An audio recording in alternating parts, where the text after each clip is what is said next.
Hi guys, আসসালামু আলাইকুম। ওদের রানি পাত্র বইয়া এটার মধ্যে সরিষার তেল দিয়া সুন্দর করে তেল গরম করে নিলাম।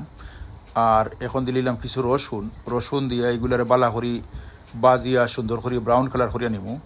আর যে সময় দিয়ে এগুলো ব্রাউন কালার হয়ে গেছে তখন কিছু শুকনামরিচ আমি দিয়া দিমু। এখানে ওদের রানি ব্রাউন কালার হয়ে গেছে, আর এখন কিছু শুকনামরিচ দিমু। শুকনামরিচ দিয়া একলগে এগুলারে বাজি লাইমু সুন্দর করি। বাজিয়া এগুলা দিয়ে আজকে দারুণ একটা ভর্তা বানাইমু।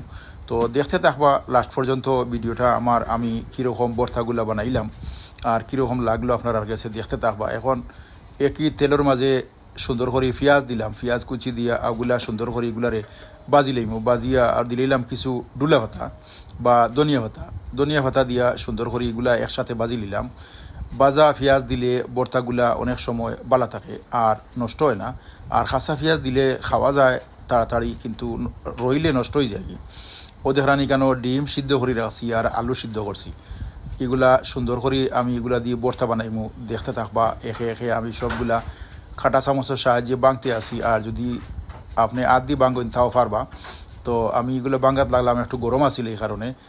আমি আর কিছু ঠান্ডা করিয়া আপনি আদ দিয়ে বাংতে পারবা বা অন্য কিছু দিয়ে বাঙ্গিতে পারবা।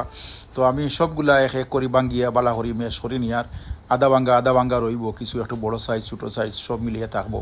আর ওদের হানি এগুলা আমি সবগুলা বাজি লিছি।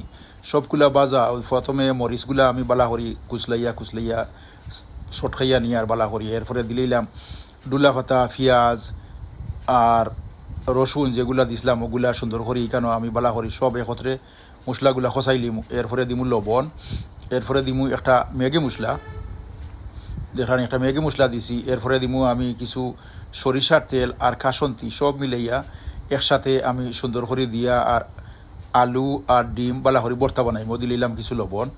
তো লবণের পরিমাণ একটু কম হইতে পারে বেশ হইতে পারে, এটা আপনি পরবর্তীতে টেস্ট করে দেখবা কীরকম হইল। ইনশাল্লাহ দেখতে থাকবা। ইনশাল্লাহ মাঝা দিয়ে একটা ফোন আইছিল আমার, দুঃখিত ওই ব্যাপারে।